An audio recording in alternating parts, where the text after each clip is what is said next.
Ever feel like rich people are playing a totally different money game than everyone else? Like they see hidden doors where you only see walls. Today, I am going to show you the assets most people ignore, why the wealthy love them, and the simple steps you can use to start noticing them too.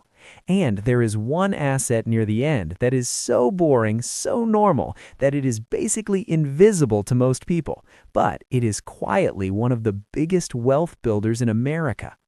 Number one, they buy cash flow, not just stuff.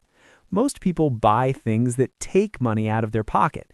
Rich people look for things that put money into their pocket. That is the whole mindset shift. Here's an easy example. Two people each have $2,000 a month left after bills. Person A buys a nicer car and a new phone and upgrades their life. Person B buys a simple investment that pays them a little each month or helps them earn more at work. After 1 year, person A feels rich. Person B is actually getting richer. Step by step, how to use this. First, list your monthly leftover money. Second, ask one question before you buy anything non-essential. Will this buy pay me back in the future? If not, can I delay it and buy something that does? Example, instead of buying a $1,200 phone, you keep your current one and use $1,200 to build an emergency fund or pay down a high-interest credit card balance. That move doesn't look exciting, but it immediately increases your monthly cash flow because interest is no longer draining you. Number two, they buy ownership, even in small pieces. A lot of beginners think ownership means buying a whole business or a whole building, but ownership can be small. It can be one share of a company. It can be a slice of many companies through a low-cost index fund. It can be a small ownership stake in your own side business. Why rich people love ownership? Because owners get paid in multiple ways. They can earn income, they can gain value over time, and they can benefit from growth without working extra hours. A simple example. If a company sells more products every year, its profits can rise. Owners may benefit as the business becomes more valuable. That is different from being paid only for your hours. Step by step, how a beginner can start. First, learn the difference between trading and long-term investing. Second, focus on diversified ownership, not gambling on one winner. Third, automate small amounts so you actually follow through. Example, if you invest $50 per week consistently, that is about $2,600 per year. Over time, consistency can matter more than big one-time moves. Number three, they buy time by paying for efficiency. This one surprises people. Rich people buy assets that save time because time can be turned into money. What does that look like? It might be a service that frees up hours. It might be a tool that speeds up work. It might be a system that makes decisions automatic. Example, a busy professional pays for bookkeeping software or a simple accountant for a small business. That cost might be a few $100s, but if it saves 10 hours a month and prevents expensive mistakes, it can be worth it. Step by step, how to copy this without wasting money. First, track where your time goes for 1 week. Second, find one task that repeats and drains you. Third, spend a small amount once to remove that drain. Example, meal prepping containers and a simple grocery plan can reduce impulse food spending. That is an efficiency asset. It saves time and lowers spending. Number four, they buy skills that multiply their income. One of the most ignored assets is a skill, not a motivational poster, a real skill that pays more in the market. Rich people invest in skills because the return can be huge. If your income rises by even $10,000 per year, that is a massive difference over a decade. Examples of high-leverage skills: sales, negotiation, writing, data skills, project management, public speaking. Step by step, the beginner version. First, pick one skill that directly connects to your job or the job you want. Second, practice it weekly. Third, use it to ask for more money or create a side income. Example, if you learn negotiation and you raise your salary by $5,000 per year, that could be hundreds of dollars more each month after taxes. That is an asset that keeps paying. Number 5, they buy businesses that look too small to matter. A lot of people ignore small businesses because they are not glamorous, but rich people love boring businesses that produce steady profits. Examples, a local cleaning business, a simple lawn care route, a small online service that solves one clear problem, a vending machine route, a niche tutoring service. Step by step, the beginner version. First, find a simple problem people already pay to solve. Second, offer one clear service. Third, reinvest early profits into better tools and marketing. Example, a person starts weekend pressure washing. They earn $200 per job. After 10 jobs, they have $2,000. They reinvest into better equipment and basic ads. Now they can do more jobs faster and raise prices. That is asset building, not just side hustle energy. Number 6, they buy real estate for income, not just flex. Real estate is not only about owning a dream house. Rich investors think in terms of cash flow and long-term value. But here's the key. You do not need to start with a mansion, and you do not need to rush. Example, a small rental property can produce rent that covers the mortgage, maintenance, and leaves some cash flow. Over time, the loan balance goes down, while the property may gain value. Step by step, a safer approach. First, understand your local rents and costs. Second, build an emergency fund before buying. Third, run the numbers conservatively so you do not depend on perfect conditions. Example, if the rent is $1,800, but your total monthly costs could be $1,700 on average, you only have $100 of cushion. That is thin. Rich investors look for margin of safety. Number 7, they buy paper assets that are boring on purpose. Boring is powerful because boring is repeatable. Paper assets can include diversified funds, bonds, and other instruments that are designed to grow steadily over time. Many wealthy people build a core portfolio that is simple. Then they use their energy for big opportunities elsewhere. Example, a person automates investing into a diversified index fund every month. They do not stare at the news. They do not panic sell. They let time do its job. Step by step. First, choose a long-term plan that matches your risk level. Second, automate contributions. Third, increase contributions when your income rises. A common statistic you will hear in personal finance is that many millionaires built wealth slowly over decades, not overnight. That is why boring works. Number 8, they buy tax advantages, not tax tricks. This is important. Legal and ethical matters. Rich people do not need scams.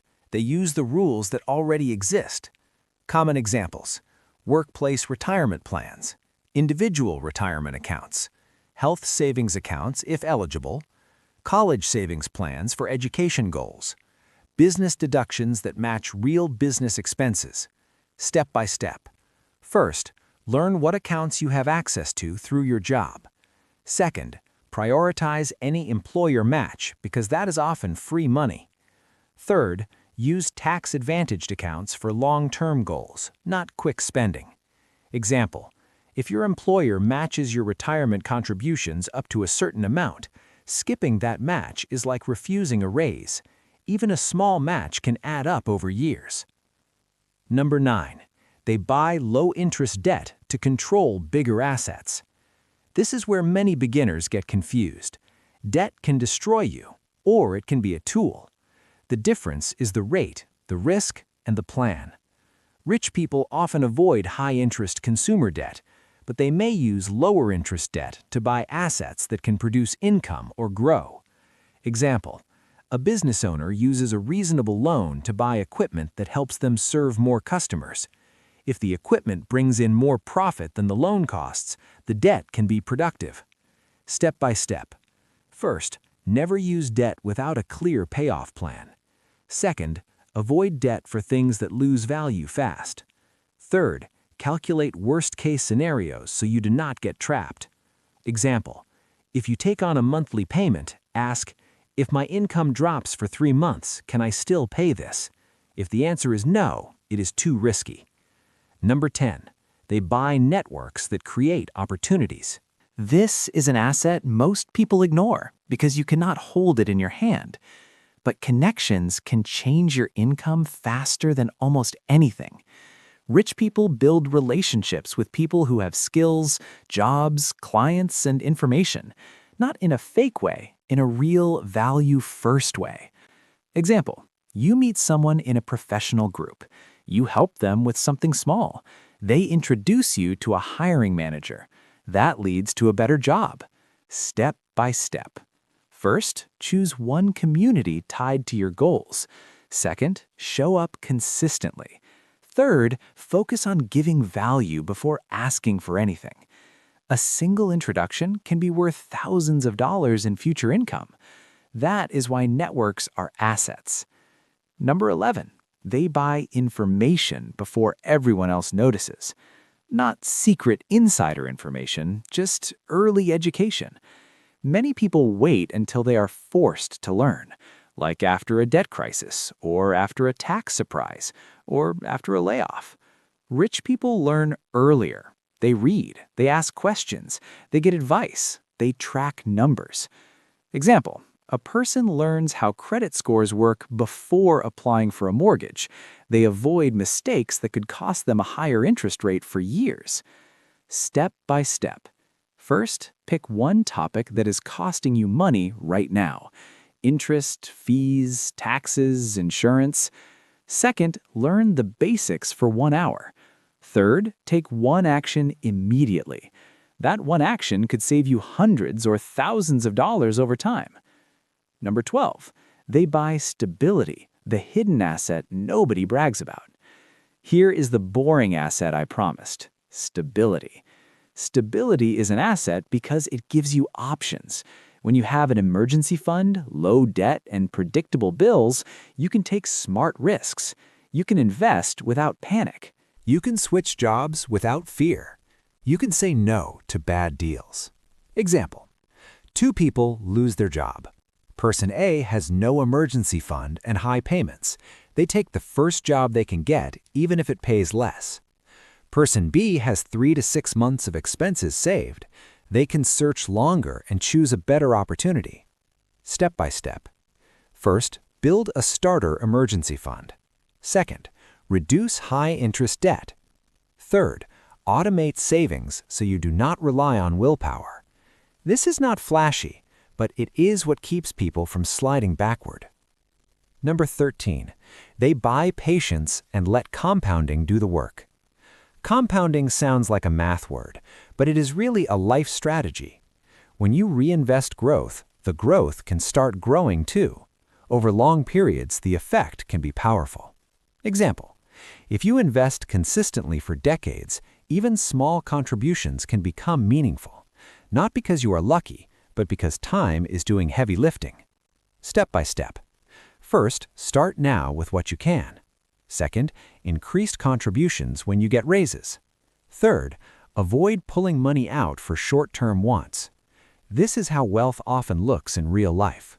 Slow, then suddenly obvious.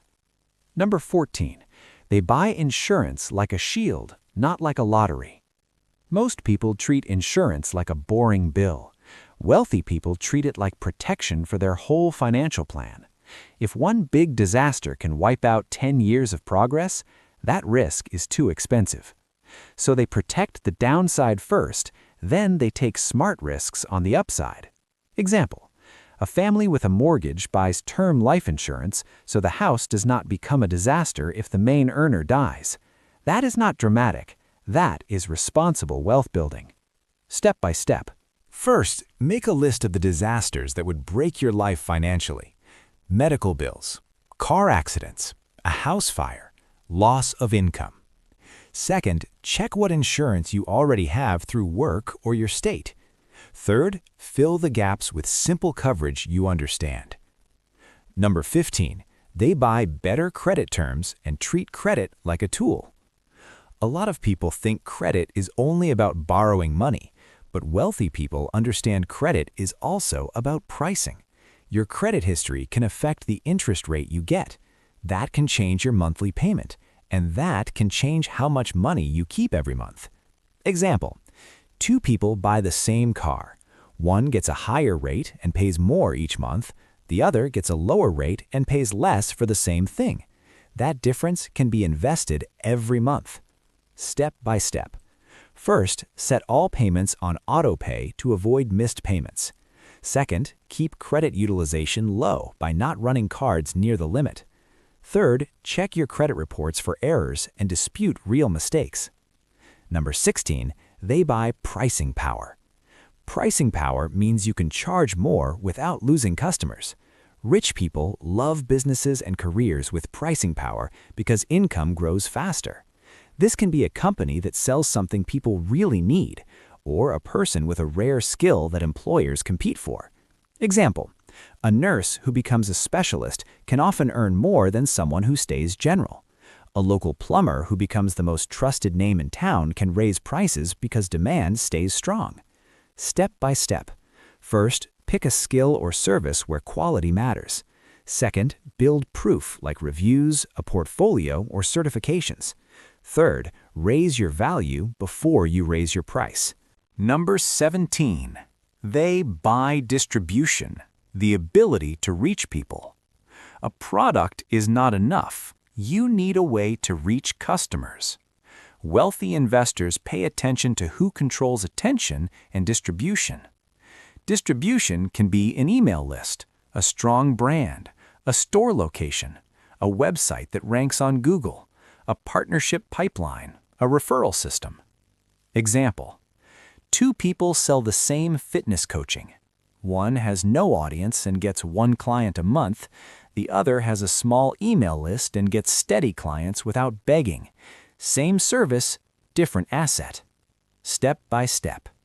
First, choose one channel you can stick with for 1 year. Second, publish helpful content consistently. Third, capture contact info so you can reach people again. Number 18. They buy better decisions through good data. Most people guess with money. Rich people measure. They track spending. They track net worth. They track income streams. They track progress like a scoreboard. Example: if you think you only spend $200 a month on eating out, but the real number is $450, your plan is broken before it starts. Tracking fixes the blind spot. Step by step. First, pick one simple tracking method: a notes app, a spreadsheet, a budgeting app. Second, track for 30 days without judging yourself. Third, make one change that saves money automatically. Number 19. They buy contracts and use them to lock in advantages. Contracts sound boring, but contracts can lock in income and reduce risk. Wealthy people use agreements to protect themselves and to make cash flow more predictable. Example: a freelancer gets clients on a monthly retainer instead of random one-time jobs. Now income becomes steady. That stability becomes an asset. Step by step. First, identify how you get paid today: hourly, salary, gig, commission. Second, look for one way to make it more predictable. Third, use clear written terms so both sides know what to expect. Number 20. They buy optionality, the power to choose. Optionality means having choices. Wealthy people build assets that give them options later. Options can be cash savings, multiple income streams, transferable skills, a flexible business, investments that can be sold if needed. Example: if you have one income stream and it stops, you panic. If you have 2 or 3, you can breathe. You can negotiate better. You can walk away from bad situations. Step by step. First, build one backup income stream that is realistic. Second, keep fixed costs low so you are not trapped. Third, Build a small cash buffer so you can make decisions calmly. Number 22. They buy reputation. Reputation is an asset because it brings opportunities to you. It lowers the cost of doing business. It increases trust, and trust is money. Example, a contractor with a strong reputation gets referrals and can charge more. A person known as reliable gets promoted faster. A small business with great reviews spends less on ads because customers do the marketing. Step by step. First, do what you say you will do. Second, communicate early when problems happen. Third, collect proof, like testimonials, references, and reviews. Number 23. They buy legal structure when it actually makes sense. This is not about fancy paperwork for no reason. It is about reducing risk and staying organized. As income grows, structure can protect you and simplify taxes and accounting, but it has to match your real situation. Example, a small business owner separates business and personal finances with a dedicated account. That one move makes tracking easier and prevents messes later. Step by step. First, separate accounts for business money and personal money if you earn side income. Second, keep receipts and basic records. Third, learn the basic rules for your situation so you avoid accidental mistakes. Number 24. They buy the ability to say no. This might be the most underrated asset of all. The ability to say no to bad deals, bad jobs, and bad pressure. When you are desperate, you accept anything. When you are stable, you can wait for better. Example, a person with an emergency fund can refuse a shady offer that promises fast money. They can choose a real path instead. Step by step. First, reduce fixed monthly payments. Second, build savings. Third, keep your lifestyle below your income so you aren't trapped. So here's the big takeaway. Rich people are not just buying things, they're buying systems that produce more money, more time, and more options. Now I want you to do something simple today. Look at your last 5 non-essential purchases and ask yourself one question. If I had put that money into an asset instead, what would it have bought me 1 year from now? And here is my question for you. What is the most ignored asset in your life right now? Skills, ownership, stability, or something else? And what is one small move you could make this week to start building it?